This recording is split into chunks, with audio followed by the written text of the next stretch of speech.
Hello, how do you record your swing trades?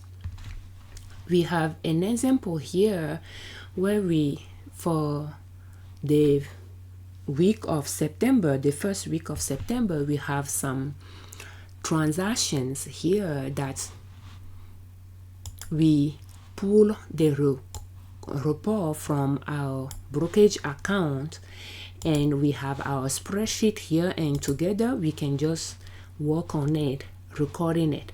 So from your brokerage account, you might have account history that you can pull in. Because we have just swap, I'm just going to use that as an example. We put the account history and just set the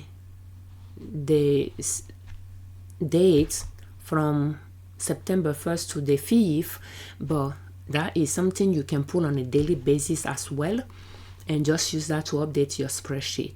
So it is not one way to do it, but that is just the way I do it. I have two different spreadsheets, but I tend to use this one more, and it is a manual entry that I make in it.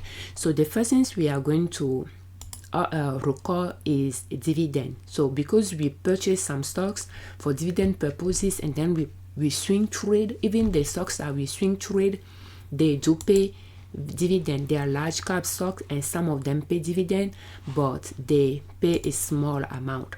So first things we have here is Pfizer, and we are going to go to our dividend tab, and we are going to look for it. So they are organized by alphabetical, but by the symbol of the stock. So we are going to look for Pfizer, but the thing is I'm not even seeing Pfizer here, which is surprising. Oh, P is not F. So we'll go to P. You see, so when you organize it, might save you some time trying to find them. And we'll go to September, and the amount I can just copy it as well instead of tapping it.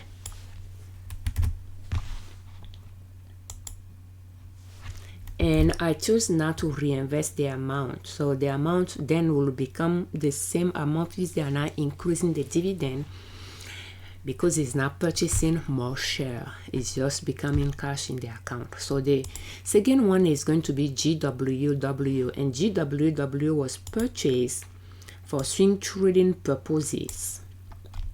So, but we have not sold it yet. And while it is in the account, probably down, is paying us some income. So 22 CC. The next one is REGN, and I think we purchased it for stock trading purposes as well. And let's do something here. Let's see if that will help.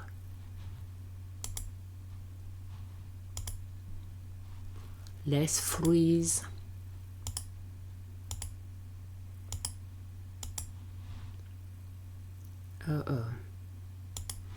Let's do that again.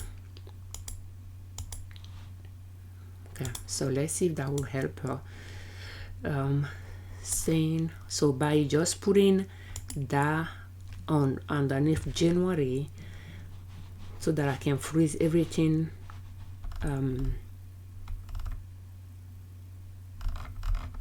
the left and top is what makes the tricks. So REGN.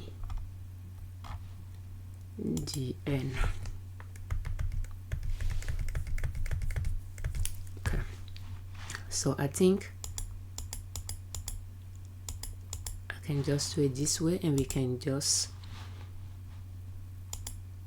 that way, and that's how I'll use one screen and have those two spreadsheets to work with. So 176,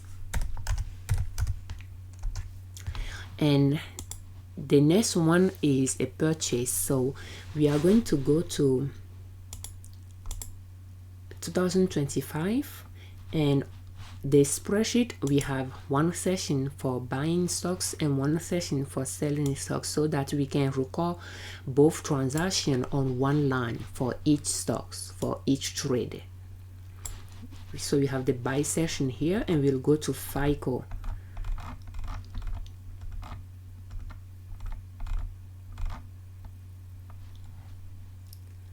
So we bought it, so that means we need to make another entry for it. So I'm just going to copy that line, insert copied cell, so that I can duplicate it with the formulas. And as it's done, we can just update it by taking things from, in fact, we bought it, but we have not even sold that one, and we bought some more.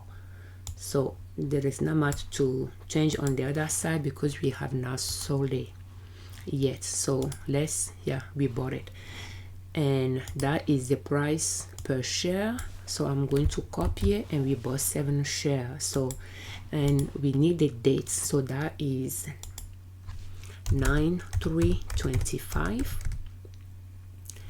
7 shares. And the reason why we bought some more, you can see we bought it before for that price, and we bought it for almost half the price. So from here, it is a commitment. That amount is committed. I like to track that, and once it is sold, we will complete the other session. So the next one is we sold PH on the 3rd as well. So we'll go to P, and you can see when we purchased it in 2024, 4 shares are 706, and we sold it for 746. So $40 profit. So I can take that commitment out of there because that amount is not committed anymore.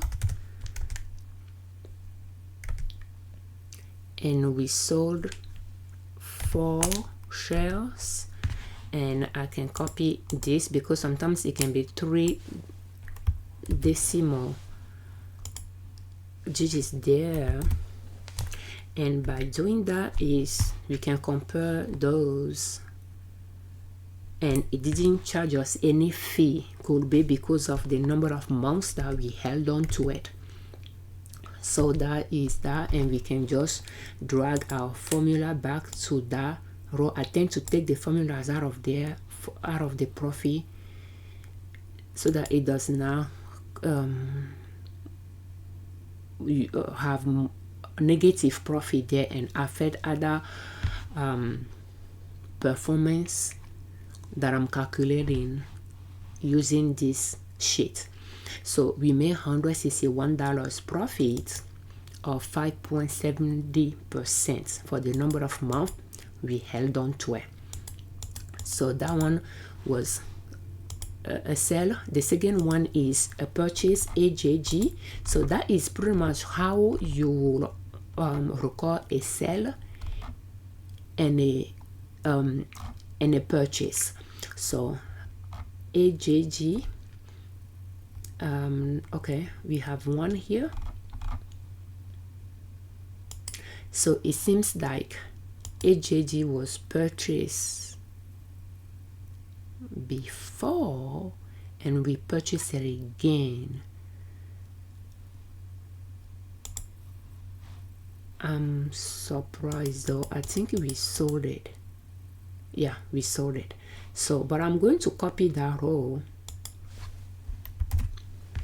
and we can just come here. We are going to insert it.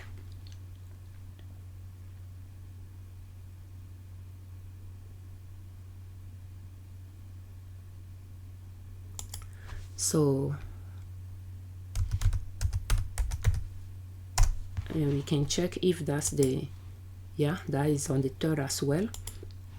And here we can take that profits out of there. we'll take the fees out of there.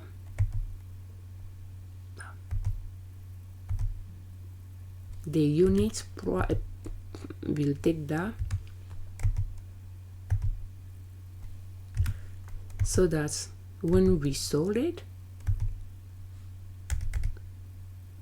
so this one, if we sold it already, the amount should not be committed, so we can take that out of there.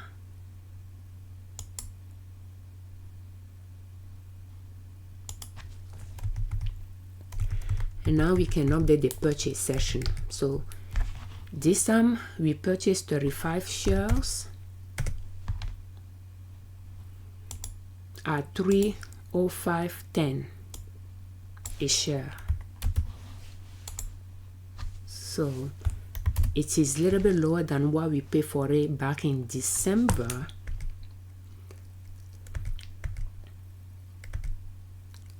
And when it is sold, we'll complete the sold session.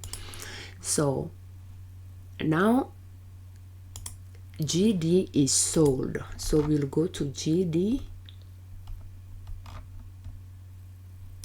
and it was purchased in January and we sold it in September. So that is how long we had it. It does not mean it was going up the whole time. It could be, well, at some point it was down. So I'm going to take that commitment out of there, and we sold it on the 3rd, and we sold 20 shares. I will assume that will be all the shares as well, for $321.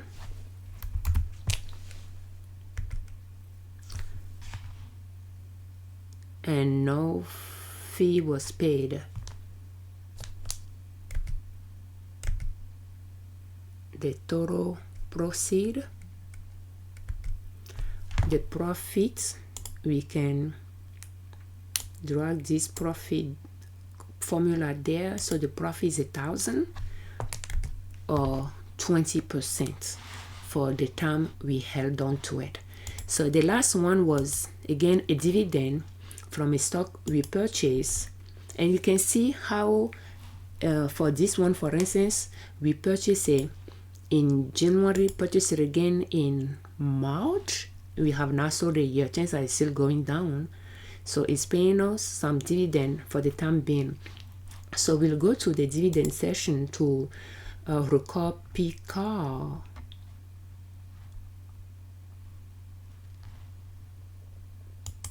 And PCAR pay us $22.44. Yeah, $22.44. So by entering those, we can, is showing $73.43. So we can try to see if we record those well. $73.43. So that is correct. So this concludes one way you can track and record your swing trade. Thank you so much for your time. We thank you very much for watching our videos. We can take a peek at GWW, and GWW purchase it, we purchased it there, it continued going up, and we purchased it more around here. It went down, went up, pulled back, and start going up there. But yeah, so those are the two times we purchased a GD that we sold. So we purchased it there pretty much around at the base of the we purchased it before, like it pulled back and start going up. We purchased it, but it pulled back and then went up, and we sold it there. So that one is there. AJG. So AJG, yeah, this one was in December, and we sold it there, and we purchased it again when it pulled back to the valley and start going up. We purchased it. So I believe there is FICO as well that we recorded And FICO, we purchased it twice. So we purchased it there, it was higher up, and that trend ended, it pulled back. Maybe we made some profit here, but thought it will continue going up. But guess what? It pulled back again and start going up pretty much at the valley, pull back all the way to the valley below and start going up, and we bought some more. So those are the stocks that we just recorded on our thing. So as you can see, we didn't buy necessarily at the right spot for that to continue generating profit, but we didn't sell them at a loss either. We either bought some more after it pulled back to the valley where our entry point lines are for the long option and swing trading strategy that we are using in 2025. Like in this instance, we bought some more, or we just waited until it became profitable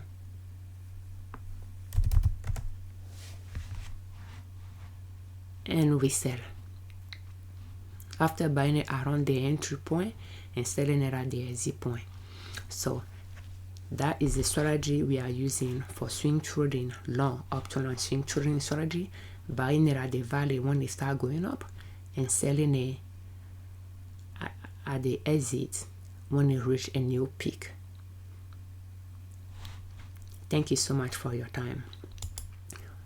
We thank you very much for watching our videos, and we thank you very much for all your comments. We thank you very much all that subscribe to our channel. I'm Afiavi Liberman, creator of Liberman Consulting L.L.C YouTube channel, and in nassoap.com, our blog.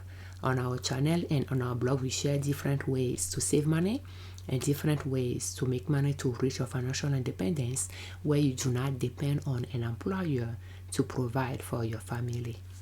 And swing trading is one way to make money. For more videos on swing trading related topic, will you please check the links to those playlists in the description of this video. Thank you for your time.